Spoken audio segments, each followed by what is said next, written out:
Amém. Amém, meus irmãos. Louvado seja o Senhor Jesus. Vamos sentar? Nós vamos para a nossa devocional com o presbítero João Lucas. Vou passar a palavra para ele nesse momento.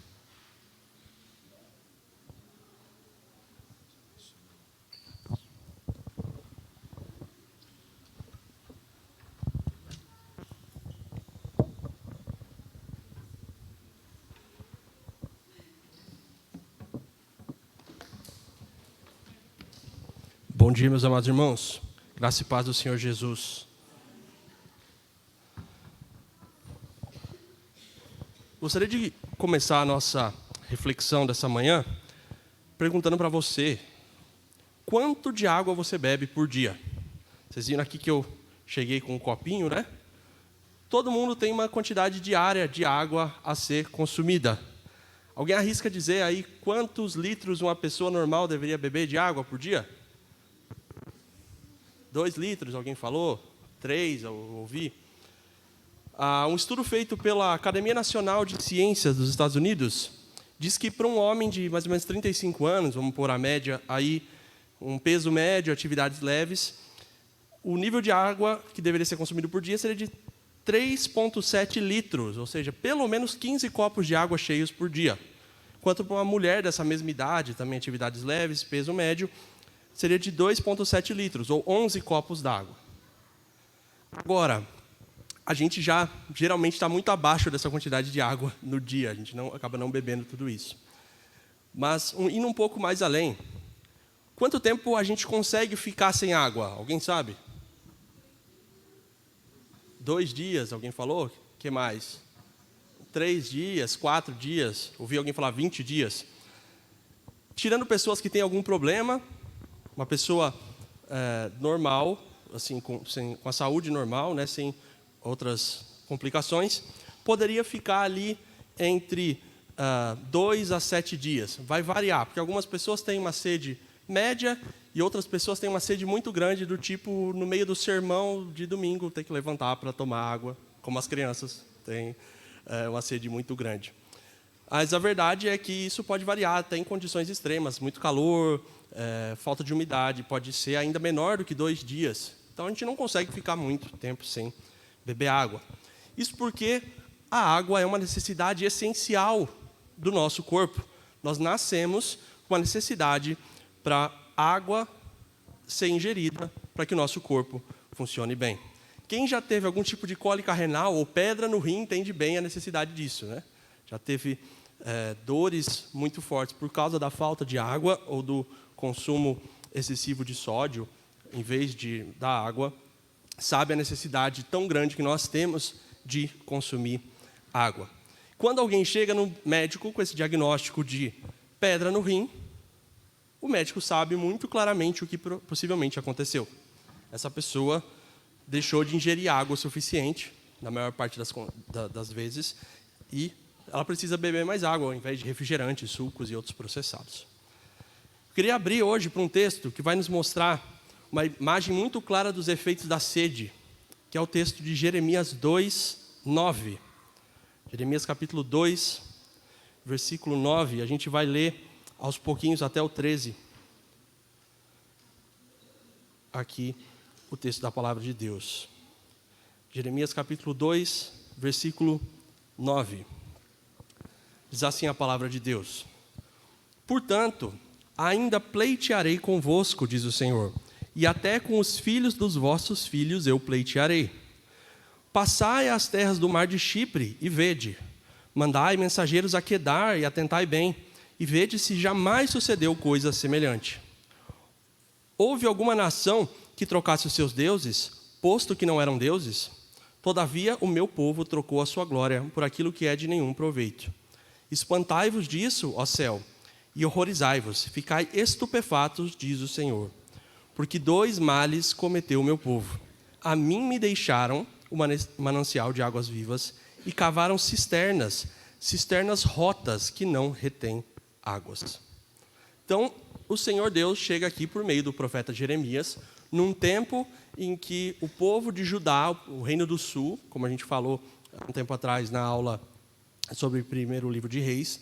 O Reino do Sul tinha acabado de receber um rei que desejava fazer reformas religiosas. O seu pai e o seu avô tinham sido apóstatas, tinham levado Israel para a idolatria, e o rei Josias, que é o rei do tempo de Jeremias, ele estava fazendo reformas religiosas. Mas Deus vem nesse período mostrar para o povo o que é que tinha levado eles a chegar naquele ponto e por que eles tinham que mudar.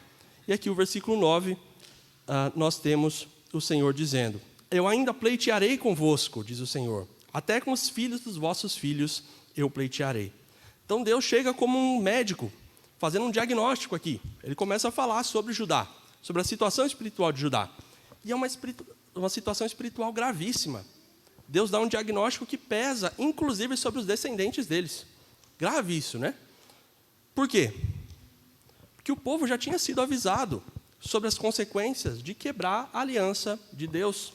Nós temos lá em Êxodo 20, quando os termos da aliança estão sendo dados para o povo, Deus fala: não adorarás, nem darás culto, ele está falando sobre imagens, porque eu sou Deus zeloso, o teu Deus zeloso, que visita a iniquidade dos pais, nos filhos, e até a terceira e quarta geração daqueles que fazem o mal.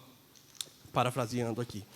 Mas a questão é que Deus começa dizendo que a situação deles era tão crítica que até os filhos dos filhos, ou seja, os netos, iriam sofrer as consequências das escolhas que eles tinham feito. O diagnóstico era muito grave.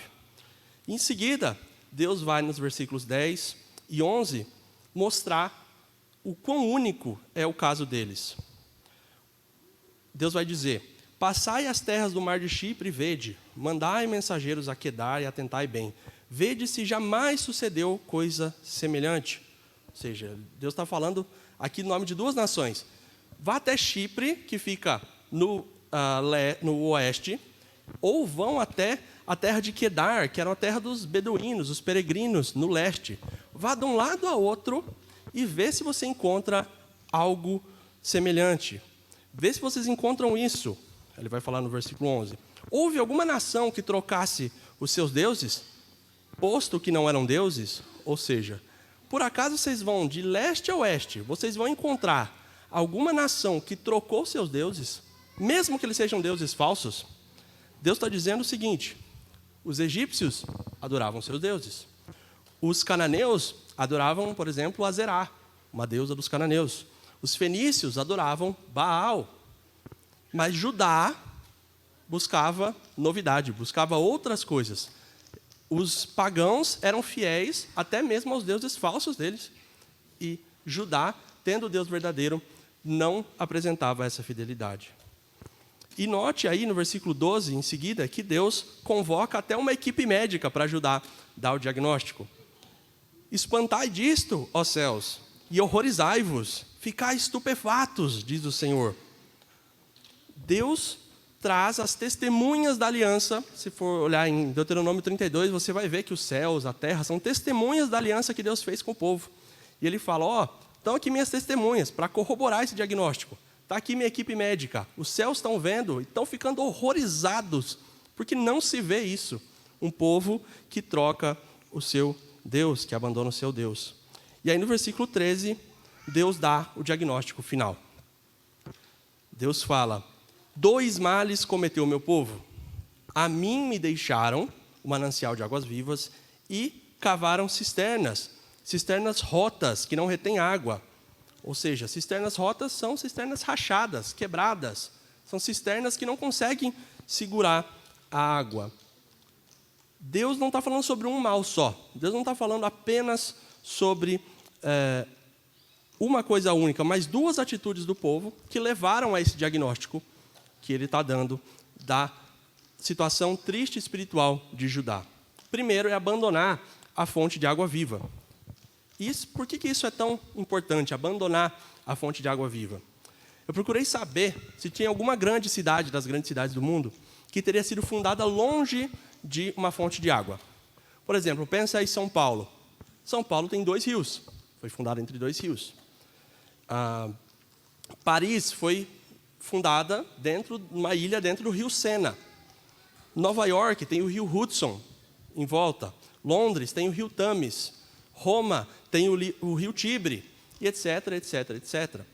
Mesmo cidades que cresceram muito, sempre cresceram em volta de fontes de água potável.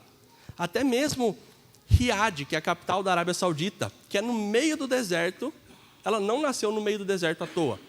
Ela foi um dia uma pequena vila do lado de um riacho, que era pequeno e comportava a quantidade de pessoas, e ela foi crescendo de uma forma tão grande que aquela fonte de água, que era pequena, não comporta mais a cidade. E hoje eles têm que trazer água de 500 quilômetros de distância, atravessar como se fosse daqui no Rio de Janeiro, daqui em Curitiba, mais ou menos, para buscar água do mar, para processar e tirar o sal para poder beber. De tão importante que é a necessidade de uma fonte de água próxima. Deus aqui está se comparando a uma fonte de água viva, uma fonte de água corrente, boa, como um rio, como um poço que jorra água, como uma cachoeira, que a água está sempre se renovando, fresca, limpa, boa de se beber, um rio abundante. E o que acontece? Deus sendo isso para o povo ainda assim escolhe ir longe, vagar pelo deserto. Tendo um rio abundante, propositalmente eles escolhem ir para longe dessa fonte. Deus nunca deixou seu povo sem água para beber. No tempo da peregrinação do deserto, Deus, por mais de uma vez, fez jorrar água literalmente da pedra.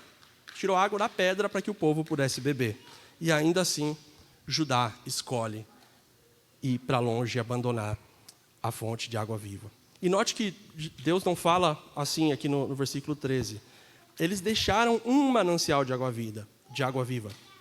Pelo contrário, ele diz, eles deixaram a mim. Me deixaram a mim o manancial de águas vivas. Não abandonaram uma fonte, e sim a fonte. Eles conheciam a fonte de água viva, eles conheciam a fonte verdadeira, e ainda assim eles abandonaram. Abandonar a fonte de água viva é abandonar o próprio Deus.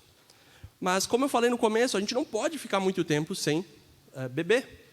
É necessário que a gente ache água para beber, que a gente consiga se hidratar. E por isso vem o segundo erro do povo. Se eles não podiam ficar muito tempo sem beber, eles tinham que achar alternativas. E o que eles fazem para remediar isso? Eles constroem cisternas, constroem reservatórios que vão captar a água da chuva. Metaforicamente, Deus está dizendo que se eles foram para longe da fonte de água corrente, eles começaram a guardar a água da chuva e guardar de uma forma tão ruim que as cisternas que eles fizeram, os reservatórios que eles fizeram, estavam secos. Inclusive, eu vou precisar de água. Deu para ver que eu não consigo ficar 15 minutos sem beber água. Mas eles fizeram reservatórios para si que não conseguiam coletar a água da chuva e guardar por muito tempo. Eles vazavam, como uma piscina que você enche e vaza, como um tanque, uma caixa d'água vazada, furada. Vai vazar, não vai conseguir manter água. De que utilidade tem isso? Nenhuma. Nenhuma utilidade. E é basicamente isso que Deus está falando. Quando eles foram para longe da fonte, provavelmente eles pensaram muito espertos, né? Eu vou sair daqui de perto do rio, eu vou poder ir para onde eu quiser, eu vou cavar uma cisterna, vou guardar água da chuva, vou estar tranquilo. Mas, na verdade, as cisternas deles eram quebradas, furadas, não conseguiam reter água. Deus viu o povo dele, não apenas como alguém que tinha se afastado, mas começaram a confiar em falsos deuses, começaram a confiar em coisas que não o próprio Deus para suster. Tinham começado a colocar a confiança deles em coisas falhas, e quando a água que era reservada por eles começava a ir embora, eles passavam sede. Era uma confiança vã. Então, confiar em outros deuses que não o Deus de Israel é guardar água numa caixa d'água furada, gente. Nunca vai ser suficiente. Nunca vai ser suficiente. E agora, dado esse contexto, o que isso importa para nós, meus irmãos? Importa que nós podemos ser culpados desses mesmos erros. Veja que aqui Deus não está falando para os pagãos, Ele não está falando para os ímpios, Ele está falando para o seu povo. Ele está falando para a gente que conhecia Deus, que deveria o servir, que era o povo da aliança, um povo que já havia feito uma aliança com Deus e deveria viver de acordo com essa aliança. E ainda assim, Ele está condenando eles por erros que nós também podemos fazer. Mesmo nós sendo presbiterianos, teologicamente ortodoxos, com um culto muito bonito, uma liturgia boa, um louvor bem feito, uma vida de aparente retidão, eu não estou por aí me embriagando, eu não estou por aí roubando, dando mau testemunho, ainda assim nós podemos ser culpados desses mesmos pecados, meus irmãos. Nós podemos ser culpados de abandonar o Deus vivo, de abandonar a fonte de água viva. Nós temos a Bíblia, uma fonte inesgotável de refrigério espiritual. Nós temos a Bíblia, uma fonte inesgotável de alimento e de hidratação espiritual para nós. Nós não precisamos viver como a terra seca. Nós temos a oração, os meios de graça que Deus deixou. Nós não podemos deixar essas coisas de lado. O próprio Cristo falou, quem crê nele, do interior dele fluirão rios de água viva. Nós temos isso em nós, meus irmãos, e muitas vezes nós negligenciamos. Nós deixamos de ter disciplina para orar, para ler, para vir à igreja. Nós vimos na igreja muitas vezes só quando sobra tempo, ou nós passamos tempo lendo a Bíblia uma vez no mês, se juntar vai dar poucas horas. Nós temos negligenciado e deixado o rio de água viva que habita em nós. Nós podemos ser culpados desse pecado também. Quando nós deixamos de viver a nossa vida espiritual de uma forma plena, nós estamos abandonando o Senhor, nós estamos abandonando a fonte de água viva. E quando nós deixamos a fonte de água viva, a sequência é lógica. Nós não podemos ficar sem beber e nós vamos querer criar cisternas, nós vamos querer criar reservatórios que não retêm água. Se Deus não ocupar a maior parte do seu coração, alguma coisa vai ocupar. Algo vai ser o seu Deus, algo vai tomar o lugar de Deus no seu coração. Você vai colocar a sua confiança, a esperança de não passar sede em alguma coisa que no final das contas é uma cisterna rachada.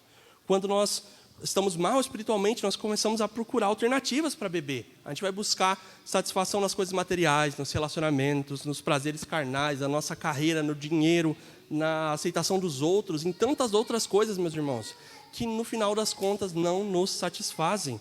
Essas cisternas que nós cavamos para nós, elas vão receber água da chuva de vez em quando, mas não vão conseguir segurar para nos suprir no longo prazo. Essas coisas que nós criamos não são capazes de sustentar a nossa sede espiritual. Quando nós confiamos nas nossas próprias forças ou nos ídolos modernos, nós estamos, na verdade, depositando a nossa confiança em algo que não pode sustentar a gente. Isso pode ocorrer mesmo quando nós estamos na igreja. Isso pode ocorrer mesmo depois que nós aceitamos a Cristo. Mesmo nós estando no meio da nossa caminhada cristã, nós podemos deixar ir longe, vagar longe da fonte de águas vivas e cavar para nós reservatórios que não retêm a água viva, a água que dá a vida. O próprio Cristo é a água viva. E Ele nos dá os benefícios dele mesmo, da união com Ele, pelos meios de graça, pela oração, pela leitura bíblica, pela pregação da palavra. Nós precisamos tomar dessa água abundantemente, meus irmãos. Nós precisamos, como o Salmo 1 nos lembra, nós precisamos ser alguém que se deleita na lei do Senhor e fica à beira da água, do ribeiro. E por isso dá fruto, não murcha, prospera em tudo que faz. Que o contrário, o próprio Salmo 1 vai nos lembrar, é ser murcho, ser como a palha que é levada pelo vento. Aquele que não está enraizado, próximo à fonte de água viva, aquele que busca reservatórios, caixa d'água furada, que busca estar botando a sua confiança em algo que não é o Senhor, vai sempre se decepcionar, vai sempre passar sede. Essa passagem de Jeremias nos lembra o quanto Deus se importa conosco. Deus não quer que nós passemos sede. Deus não quer que nós passemos sede, perdão. Ele nos dá aquilo que nós precisamos para viver. Ele nos dá a água viva. Nós cantamos. O que Cristo oferece, Ele é a água viva. E nós precisamos nos aproveitar, nos deleitar, nos banhar nessa água viva. Nós não precisamos passar sede, meus irmãos, nem buscar aquilo que Deus nos dá abundantemente. Temos que pedir que o Senhor nos guarde o nosso coração, para que nós nunca passemos sede longe dEle e que a gente possa estar sempre plantado junto ao ribeiro de águas e prosperar em tudo que nós fazemos, dando fruto e não murchando, vivendo junto à própria fonte de água viva, que é o Senhor. O Senhor nos abençoe.